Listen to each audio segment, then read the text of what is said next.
So I want to ask you to do something, but you need to promise to follow the exact instruction, otherwise we're going to lose even more time.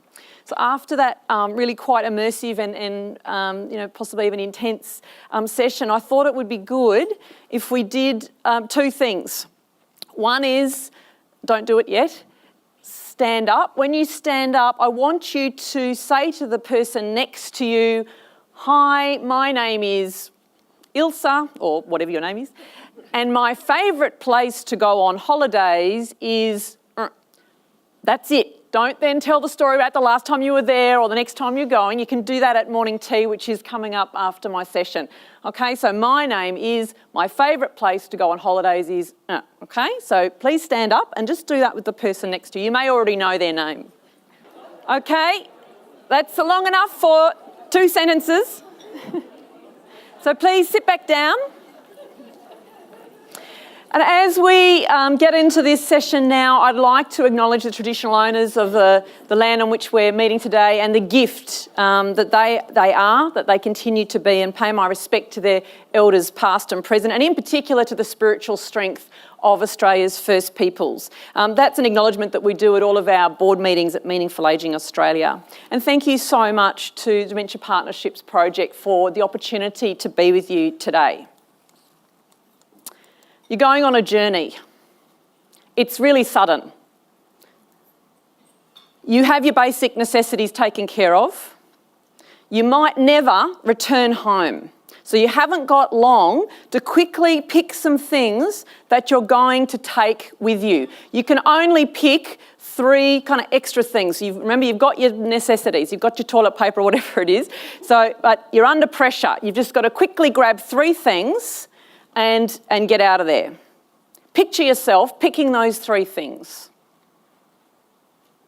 Now, what's come to your mind? It might have been a phone, maybe. Some people put that in necessities. Might have been something from the past. Might have been something that a loved one gave you. So the items that you have chosen tell you about who you are, about what you value. Most likely, these items are the keys to stories that you want to remember, to relationships, to feelings, to moments, to times and places, maybe where your world shifted, where there was a transition or a confirmation. These items are full of meaning, your meaning.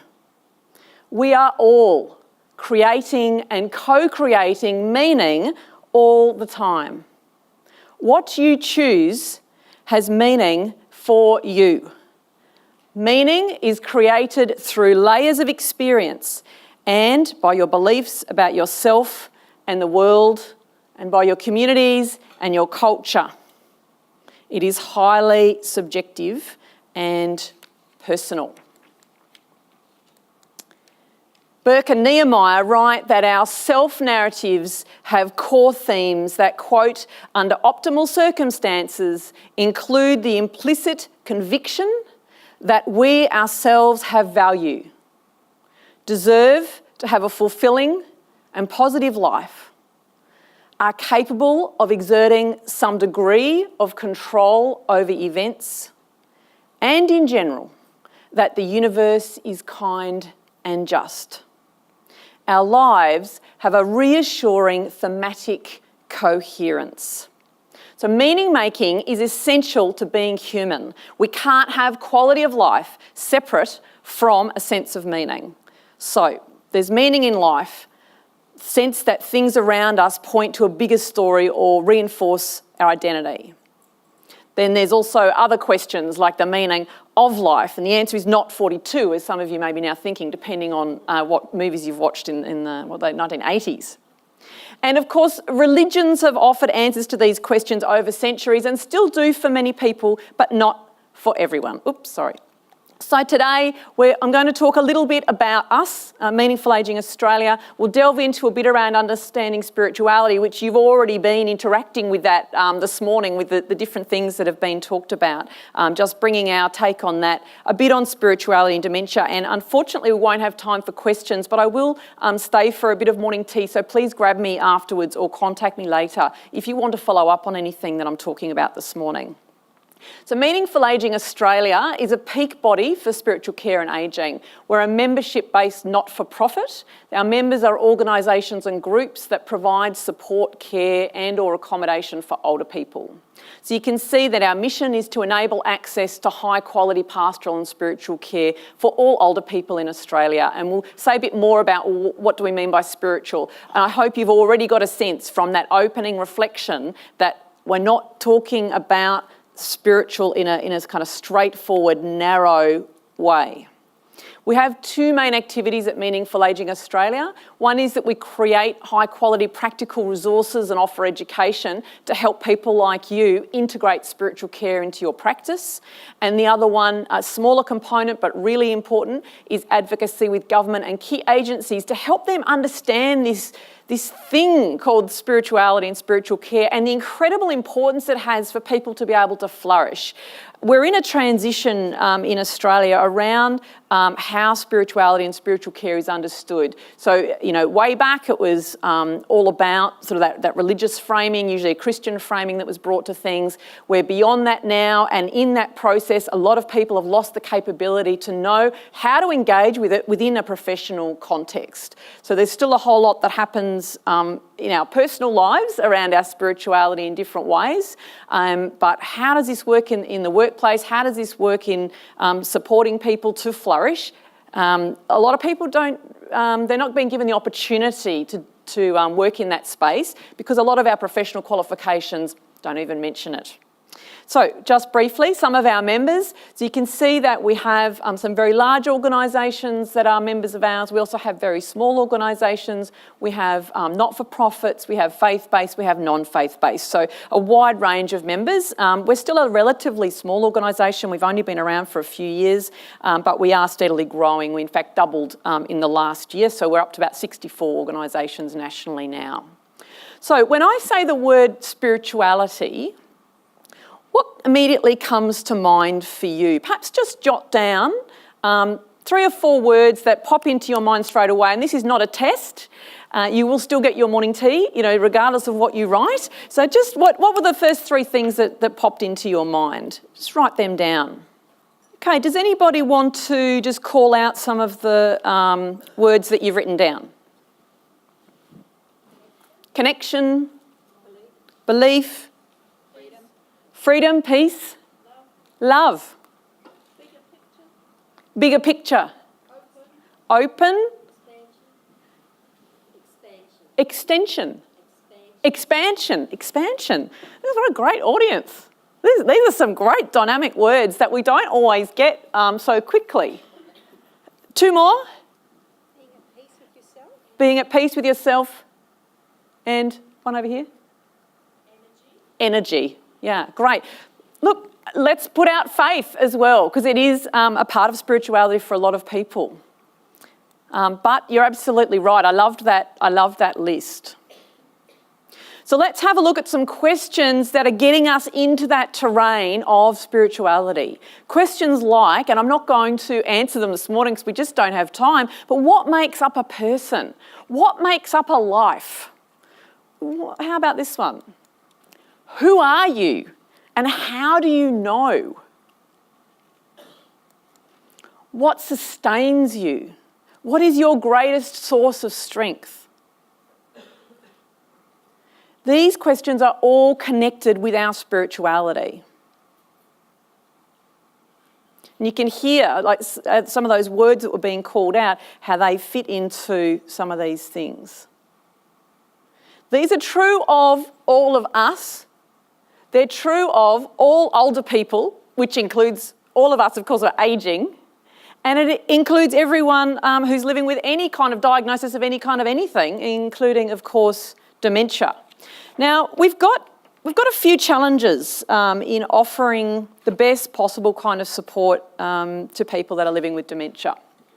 Just a few.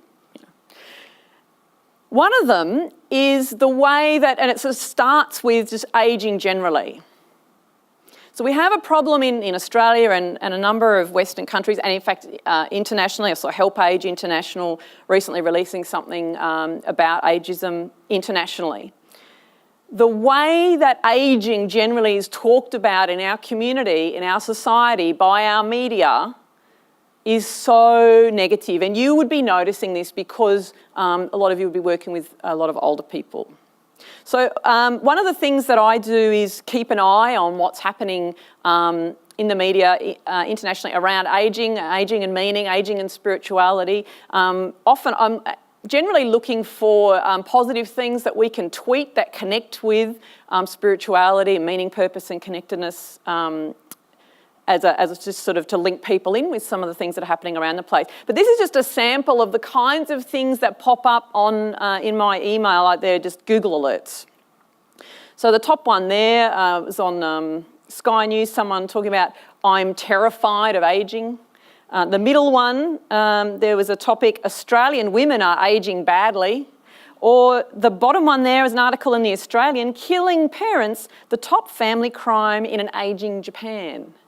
So we've got a problem, okay? It's a real challenge if you're working in this space, and I don't have time to go into it today, but there's a whole piece of work to do. Sean's talking about we have to start with ourselves. There's a piece of work to do with ourselves around our own ageing. Because if we're being surrounded by messages telling us how terrible it is, then how is it that we're saying yes to that ageing journey ourselves? Anne Roberts in 1990 coined the term apocalyptic demography. So it's this terrible, talking about the ageing society. You've heard the ageing tsunami and all of that as being this horror that's coming. And then, of course, you'd be really familiar with the negativity surrounding dementia. So, key words, and I love the fact that these symposiums are so not about this, but I think it's good to name them because it's part of the dynamic of what you're dealing with when you're working in this space. The words that you will often hear in a lot of things that are written and said about people with dementia is this deficit view. So huge challenges for you as workers, but also, and more importantly, for people that are living with dementia to be confronted with this kind of messaging. So that's part of the context that we're working in. If you look at, and there's a huge amount of research now that's going into spirituality, it's increased exponentially over the last 20 years, spirituality and ageing, spirituality in the workplace, spirituality and health, all sorts of things. And you'll see some key repeated terms that pop up again and again and again. So this is one that my board chose. It's adapted from a group in the US. But you'll see those keywords, meaning, purpose and connectedness. Connectedness with self, with others, with creativity, with nature and with something bigger. And there's slightly different language that's put around those, but the core of it is repeated, it's the same. So as I was saying before, if you're ageing, if you're living with dementia, these things they're true for all of us, all people, regardless of what we're living with. And again, one of our key messages here at Meaningful Ageing Australia is that spirituality is bigger than religion. So religion is incredibly important for a number of people, of course it is, but religion is an expression of spirituality, okay? Spirituality is bigger, and that's what we were hearing with some of those beautiful key words that you were throwing out to me before. Okay. So have a look at these 4 objects. So we've got some books, we've got a bowl, we've got a mug, we've got a little watch. What do they mean? Yeah, maybe. So you may be asking, well, to whom? And that would be reasonable. It's just a really simple way to remind ourselves that if we don't have a context then we can't know what the value of something is. And I'm not talking about the monetary value. So these things may be the most precious things in someone's life. They might be precious because they were gifts, because they were hard won, because of the people they are connected with.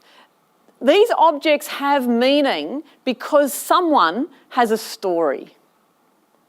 So when I ask you, what do these mean, you can't actually answer the question without knowing something else about, the context for them. So just briefly, I wanted to say a couple of words about the National Guidelines for Spiritual Care and Aged Care, which are drawing on this kind of broader understanding about meaning, purpose and connectedness and its incredible importance in people's lives.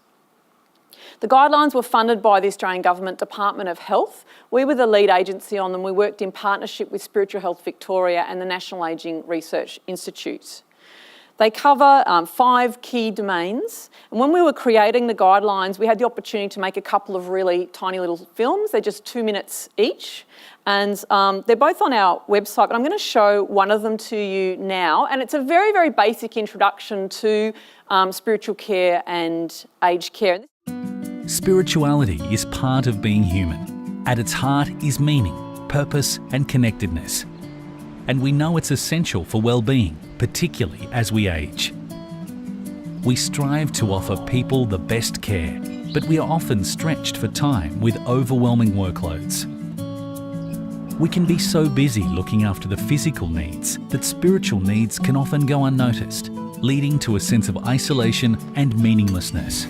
Lack of meaning, purpose and feeling isolated can lead to depression, agitation, anxiety, withdrawal, unusual behaviour and even complaints.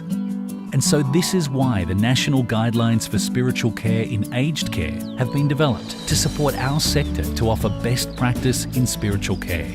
We've found that meeting spiritual needs is not as challenging as it may appear at first.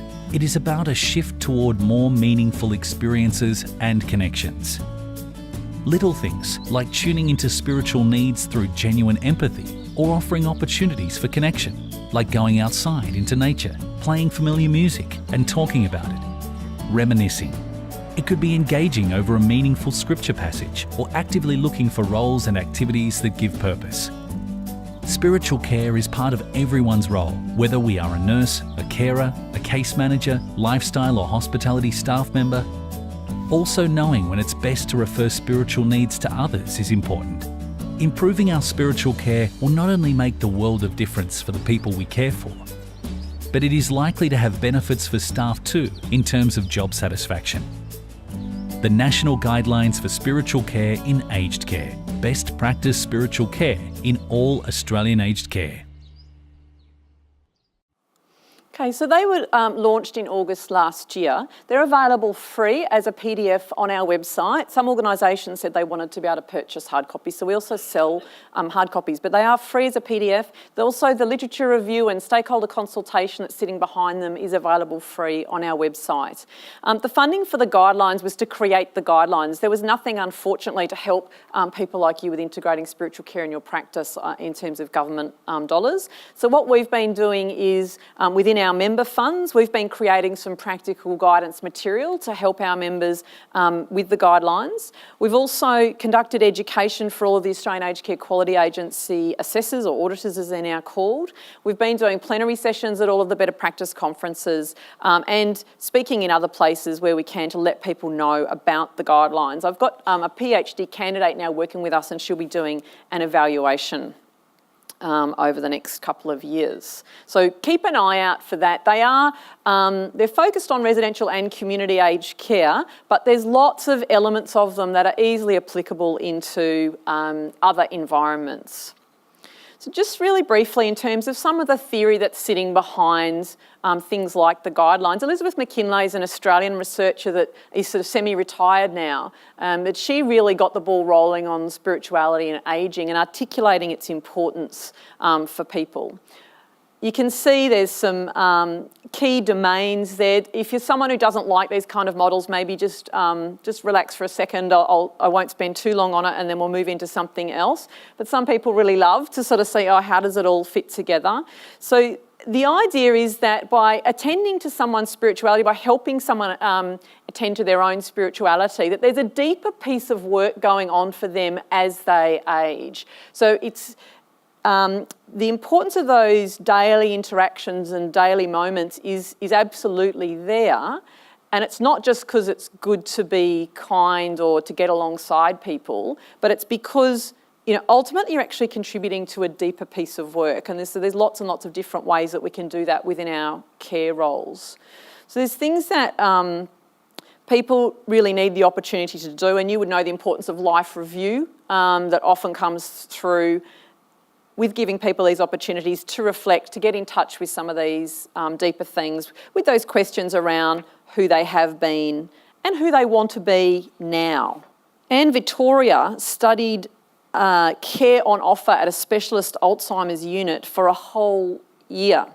And she found that when staff assumed that the person with Alzheimer's was still there, then there were a range of actions that occurred that would support the person's well-being.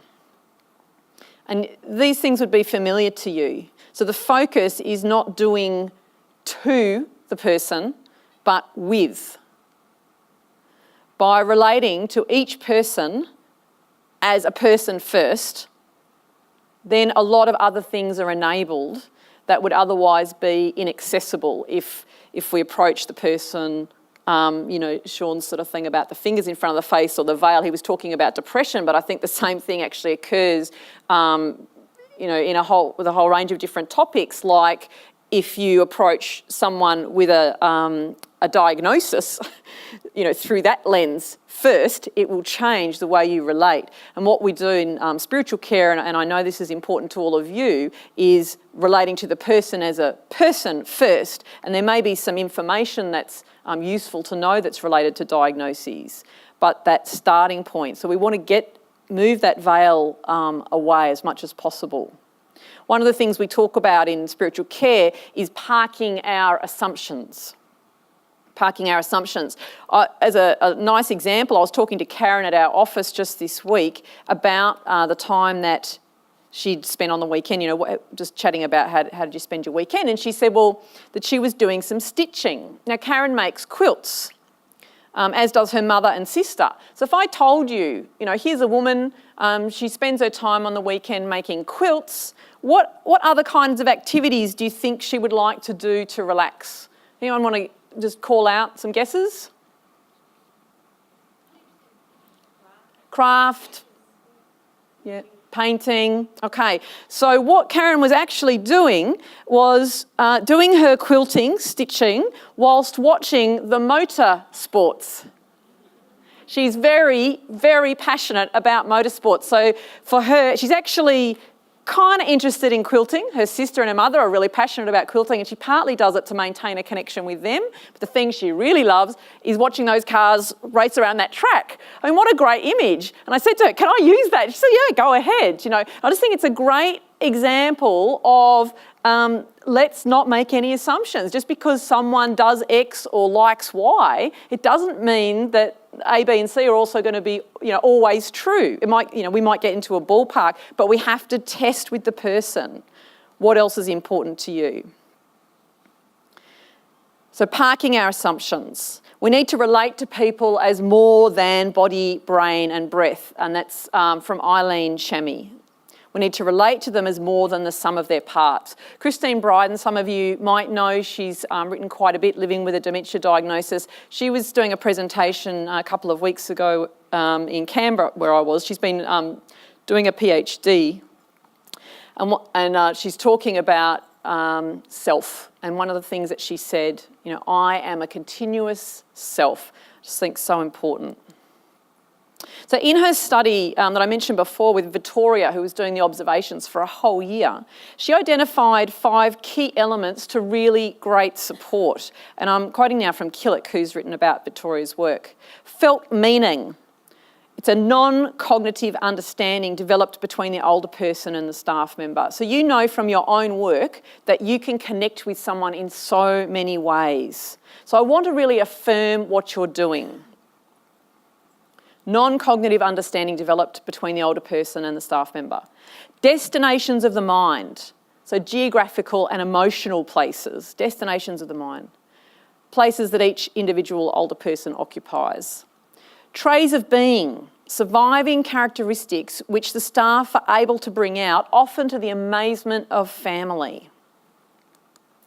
Initiating, the process of entering into negotiation with an older person in a state of mindfulness of the possibilities. So there's a whole lot around our own preparation for these relationships. And nurturing, building on what has been achieved in a spirit of celebration. It involves supporting the response to life of a persisting self and recognising a continuing capacity for creating meaning by those people that we're supporting. So important here is that each staff member is prepared to relate to each person with dementia as a whole person first, as we've been saying, with an open heart and mind. When someone's living with dementia, both the person and those around them have to find a new humanity, a new way of being in the midst of what the disease brings. So we are all changed by having a relationship with a person who has dementia. We need to allow this to happen whilst finding ways to stay in touch with what matters most. And it's particularly challenging, as we've been saying, when the way that ageing's spoken about and the way dementia's spoken about is so negative. To actually say yes, to enter into this process of, okay, dementia's sort of impacting us here, how will that change us? And allowing it to change the relationships. So there are a number of studies that show positive effects in the behaviour and emotion of people living with dementia as a consequence of spiritual care. People with dementia can still be involved in a search for meaning, purpose, connection, belonging, fulfilment, security. Connecting with people with dementia, living with dementia through spirituality rather than through those cognitive pathways can provide a better vehicle to connect. There was another nice study where they spoke with people with dementia about their spirituality and also to families and carers. And one of the themes that came through was it's the little things. It's the little things that people did. It's the little things that people noticed. So I invite you to have a think about the little things that you do to build connections, to create a bond that are nurturing of the person living with dementia as a person. In what ways do you start with the person? What are the little things that you're doing? There may be some big things as well, but even what are the things that you're doing with the person? Perhaps just take yourself out for a coffee and reflect and get in touch with, okay, so I made a choice then to do something with the person rather than for the person. Or I tried this as a way to build a bridge or create a bond. Staying present, actually making ourselves available to someone with dementia, can challenge our own identity. There's a lot of talk about the change in the person who has the diagnosis. How much talk is there about the change in us, in families and carers? So this is Hedy Schleifer. Has anyone seen this? So it's very, very powerful, talking about her experience of visiting her mother who's living with dementia. So we'll start the film, thanks. Decades later, I'm sitting with my mother in an old age home in Israel, and I cannot bear to see her.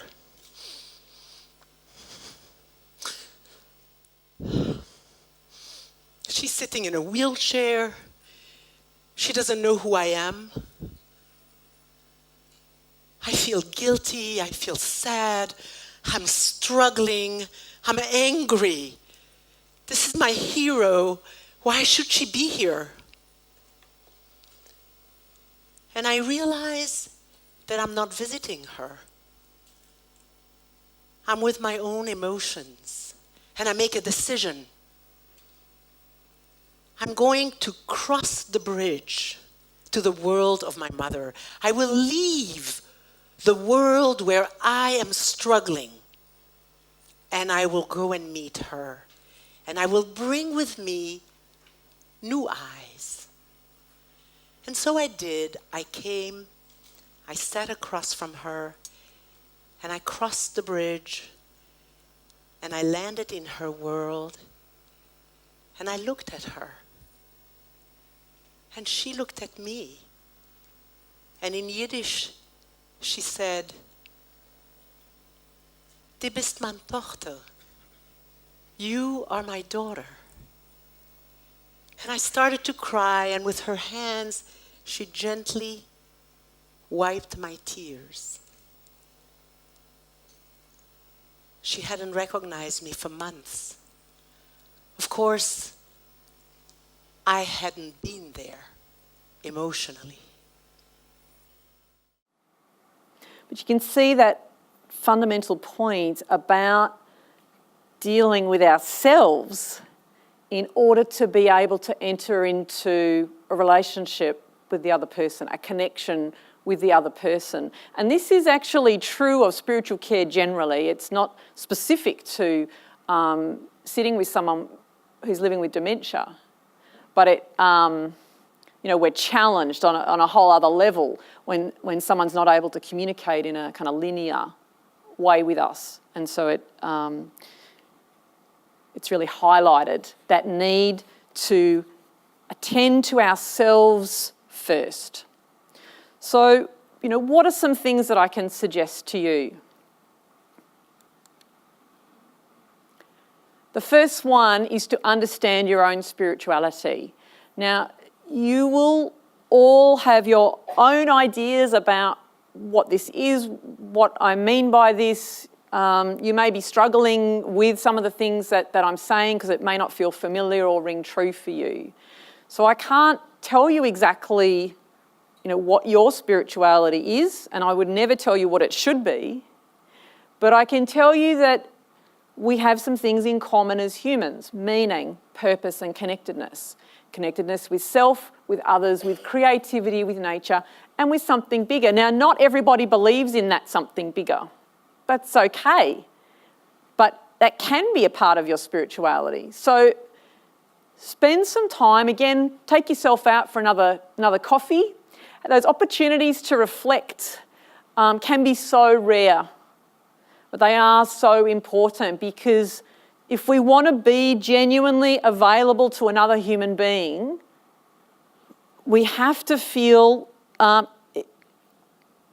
of in touch with the ground that we're standing on. I hope I'm not sounding too esoteric now, but it is quite a deep internal process, and there's things that you can do every day or every week or every month to help you to feel more grounded within yourself, and your spirituality is the key to that. Listen and look for what's deeper and what's most important to others. And I think that you are already doing that, so I want to encourage you with that.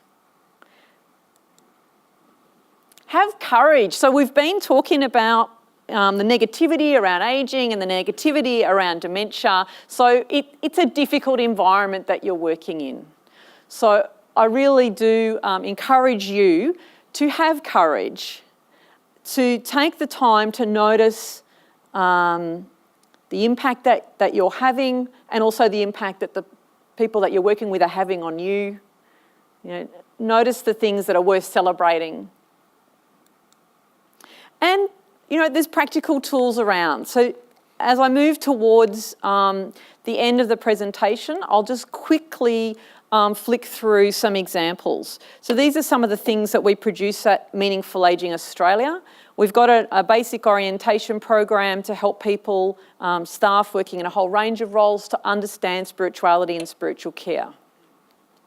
We have, there's Tech Connect there. That's a little guidebook about putting a good process around the use of technology to help meaningful connections to happen. And one of the examples in there is a couple who are living with dementia and their son's in the US, and he only gets to see them once a year. But he's been ringing them every week, and it's starting to not work because they're not recognising his name. And so in this case, it was a spiritual care practitioner was able to work with them on using Skype, and she supported them to regularly Skype with him, and so he was able to maintain a relationship with them a lot longer. We've got a dementia specific worship service, we don't do a lot of faith-specific things, but sometimes we do, and if we do, then they're clearly labelled. And this one, a lot of people are starting to pick this up around Australia, and again, a bit of international interest as well, Connect To. This is a way, so you remember meaning, purpose, connectedness, so it's following that lens of connectedness, and it's a way in to be able to have an initial spiritual conversation with someone. You don't have to say, now we're going to have a conversation about your spirituality. You can just gently make some inquiries about their important connections. I'll show you the kind of logic of it. There's Mabel. But that's essentially the visual map of Connect To, with the self in the middle, and you can see self, nature's, creativity, others, something bigger, religion. So the manual for Connect To includes an education program to teach people in how to use it with others. So I hope you've got the sense that you are part of this spiritual care story. It doesn't matter what your professional background is, that we can all be contributing in different ways to the spiritual well-being of people that we're supporting. We've also got a free newsletter that anyone can sign up to, so I do encourage you to do that. It comes out once a month. So just with our last 30 seconds, just jot down, finish that sentence for yourself. I've given you a few different ideas. I've invited you to take yourself out for coffee a number of times. So I'm going to just write down just one thing. It may be one small thing, maybe one big thing, it may be something you've got to ask someone about, you want to investigate further, you want to look up, you want to reflect on. It might be something that you want to celebrate.